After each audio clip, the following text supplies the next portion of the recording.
all the indies running New York. Mm-hmm. It's incredible what, a lot of these young talented guys are doing. And I say this, like an old fart, but I mean, I'm one of them. And, you know what I'm saying? Like, I'm in that, and it's incredible to see, my peers grow and, do everything they need to do to be the best that they can be. Absolutely. I feel like, as a fan, and like I said, I do some work, in different promotions, or I've worked in different promotions, to not only see that in certain places, like I like to go to On Point in South Jersey, to see that level of talent, like as a fan, and just enjoy it, and then to be around it. It's really inspiring, and it keeps you into it and excited about wrestling and being involved. Yeah. Again, the indies are where, all the talent that you're currently seeing on TV now, came from. I mean, it's inevitable that be the case, but, looking to see where the WWE will be in 10 years you're looking at it on the indies right now. Right. 10 years ago, AJ Styles was, all over the place. Sami Zayn, Kevin Owens, Cesaro, all these guys, they were indie guys. They were the indie darlings for years. Right. And now, again, all these guys who are running the independents, mm-hmm. They'll be in Florida in about 10 years. Yeah, now they're kind of the darlings of WWE, There's some of those guys that people are getting really excited, are really excited to see, and people are buying their shirts and saying, hey, I'm here to see Kevin Owens, or I'm here to see Sami Zayn, or I'm here to see Claudio, I'm here to see Antonio Cesaro. It's amazing. I attribute it to kind of, the whole thing. I grew up, the punk scene, punk and hardcore scene in New York, and it's the same kind of mentality there that it is with wrestling, where, you see a band with like 5 people there, like at some local show, mm-hmm. and they're like young and they're kind of crappy, but like, hey, there's something there, and like you follow them, and then, a month later you see them and there's 20 people there, and like a year later there's 100 people there, and then like 3 years later you're going to a show and they're headlining like CBGBs. I mean, I'm feeling really old mentioning that, but like these bigger places, mm-hmm. and then 5 years later they've got a major label debut, and you're still supporting them, and it's the same way that it is with the indies. Mm-hmm. A lot of these fans is seeing Cesaro and Zayn, in front of 20 people, and then 100 people, and then when they were in Ring of Honor and in front of 1,000 people, and now they're seeing them on pay-per-view. So that support, is like deeply rooted in a lot of these fans, and that's why they're so passionate and so strong and so loud, in their support of these guys. Yeah, I think that's true. I think, I've seen on the indies, like, we have, even in Excellence, where I'm at, I'm sure you see it in Warriors of Wrestling, that you have the same fans who come every show and support the wrestlers, and they get so into it, which is so awesome, and their energy is, like, amazing. It really adds to the show and the vibe. It really is one of those things that I genuinely love about professional wrestling, and I continue to just love is just seeing how passionate some of these fans are. I got to give a shout out to New England in general, who's always just the whole area of New England. They've always been so supportive of everything that Riley and I have done. Mm-hmm. They, again, always supporting, always at the merch table, always shouting us out on Twitter and social media. Mm-hmm.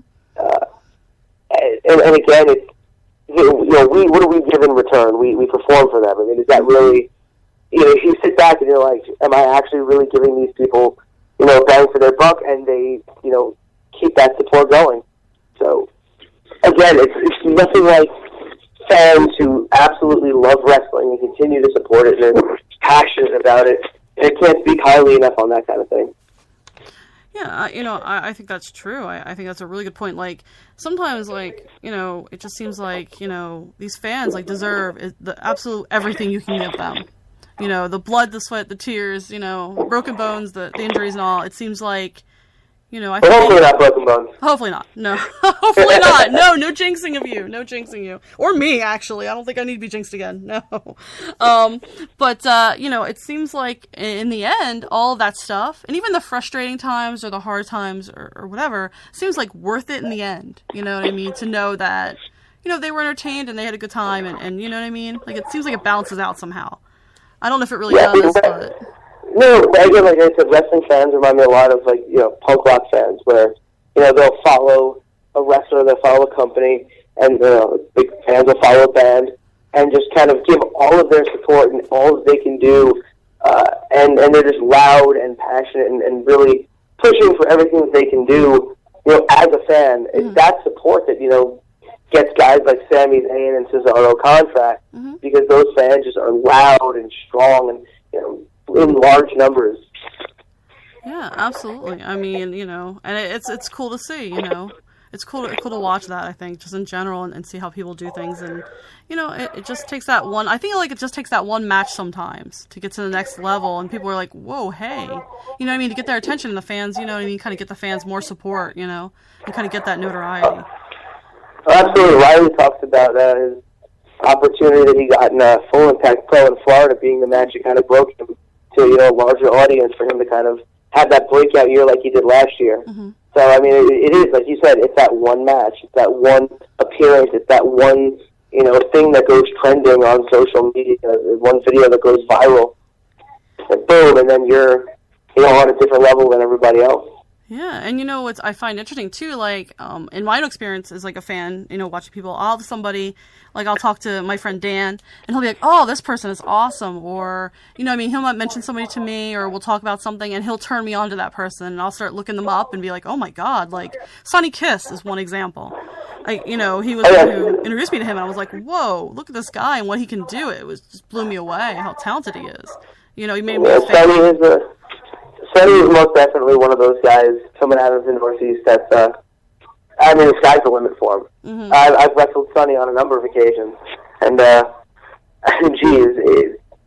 once Sonny finds, that one thing that just blows him up, right. It's over. He's going to be all over the place. They're going to be flying him all over.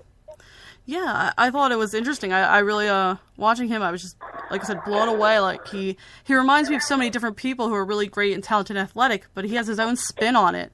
He uses that dancing experience that he has. It blends it with wrestling. It's amazing to watch. And I saw him have a match with Gran Akuma. It was just oh my gosh, that was awesome. It was such a great thing. And it's cool to see that. But, too, I think, it's also, what a lot of people don't see, maybe, is all the other matches that went, to this guy getting to that point, that match, with that opponent that just blows him up, Logan, are you still there? Oh, sorry, guys. We lost the call. Sorry that dropped. I'm going to give him a call back. So we'll get Logan Black back on the phone. So I apologize for that.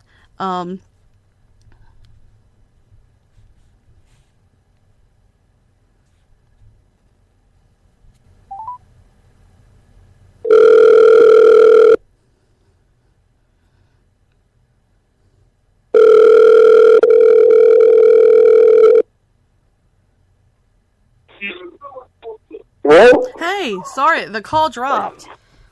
Oh, yeah, I know. It's, yeah. I have crappy service in my house. I apologize. Yeah, I know. My parents have a brick house, and it gets really bad service, too. Something about the brick messes it up.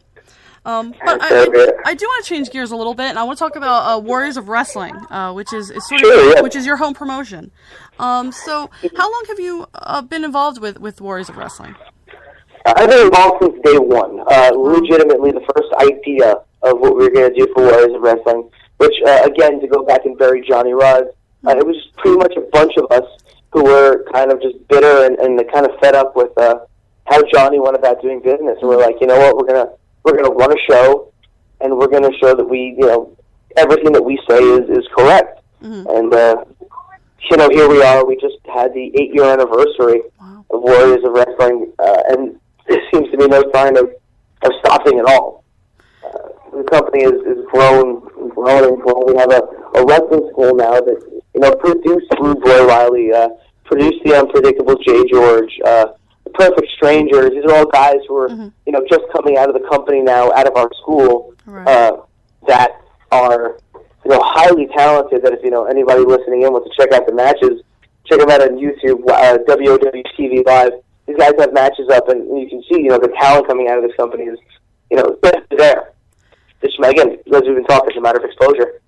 Yeah, I was watching some of the unreleased, the different matches. They look like they take place at the training center there. Yes, it does. It seems like they have a really cool sort of, it reminds me of the original, like, Beyond shows, where you're in there, it's just, people surrounding the ring watching. I'm guessing maybe they're students?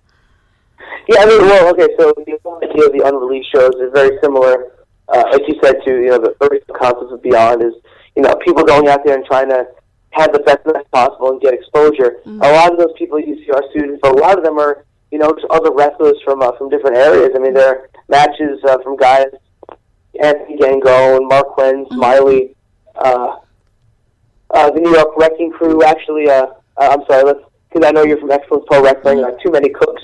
Yeah. They've wrestled at the unreleased shows. Plus students, plus we've had guys, got a guy named Mark House from upstate who comes down to all of them. He's made it to the Warrior main shows now. He's an incredible talent. Wow. If anybody gets to check his work out. Yeah, what I liked about these was, when I was watching them, was not only are they like a really great sort of production, like they look really great, but I really like the intros with the names and what people are like. You get like they don't do you don't do entrances, but you get a real sense of people's characters just from that like 5 seconds where you see their names and they're doing something or they're making a face or they're it's a really cool like format. And I thought the matches I saw were really good. Like they're really entertaining. Yeah. It was a really cool thing. Yeah, I mean, like I said, the talent is there. There are a lot of people just looking to show what they've got. I can, again, not to toot my own horn, but a couple of matches that I've had on there versus last time that I had versus Nikki Adams is possibly one of the matches that I think I'm most proud of. We just beat the piss out of each other for 10 minutes. Against Vinny Pacifico, another Warriors wrestling student, I had a match with him there. Match against Jesse Brooks, another one, which is just slugging each other for 15 minutes. It's an opportunity where you can just kind of go out and provide wrestling as the art that you want it to be, without any real restrictions.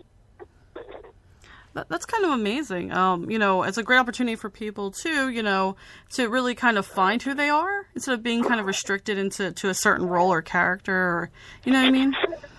Oh, absolutely. That's kind of the goal of what we're trying to do with these tapings.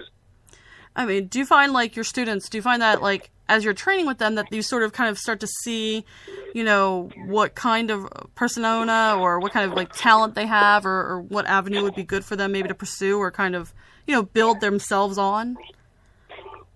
Yeah, absolutely. You kind of see off the bat with a lot of these kids, especially the ones who are passionate. Once they start getting things together, and you just kind of let them be themselves. As a trainer, I like to create a really positive vibe in my training sessions. Everybody works hard. Everybody wants to improve each other, and nobody slacks, or else you don't really you get to hear it from me. But it's a positive vibe where everybody is trying to help each other, and in doing that, everybody can kind of be themselves. And from there, that's where character comes from. A lot of really good up and comers kind of finding their way and saying, how do I turn the volume up on this? And again, everyone is there to help each other out. So in doing that, we all learn, we all get better. That's kind of how I want to be teaching all these guys and how they all develop. I think that's really awesome, to hear that, like, in terms of that. So, in terms of, like, training, I know you mentioned that creating that environment where they can kind of grow as being, like, one of the most important things. Do you feel like, the unreleased videos, do you think that helps in that, I guess, then? Oh, most definitely. It's an opportunity for, again, like when you're a student, when you have, only, a couple months of training or, whatever it might be, promoters are not knocking down your door. Nobody knows who you are. Right. So here's an opportunity for you to go out there and just attempt to, get that ring experience in a room full of wrestlers. So, of course, after that match, everyone's going to be, explaining to you, oh, you could have done this differently. I want to try this. So it's everybody collaborating together to make things work. We just had a taping this past Sunday where I wrestled one of my students, this kid Chris Benny, who I think he's got 4 matches under his belt. Wow. I think it was his 5th. So, again, it's an opportunity for him to learn from somebody who, wasn't about to take anything from him and just kind of brought the fight, right to his face. Wow, that's awesome. Now, as far as the Wrestling Center, I mean, we've seen what WWE's done with their Performance Center, which looks amazing. What do you see as far as, like,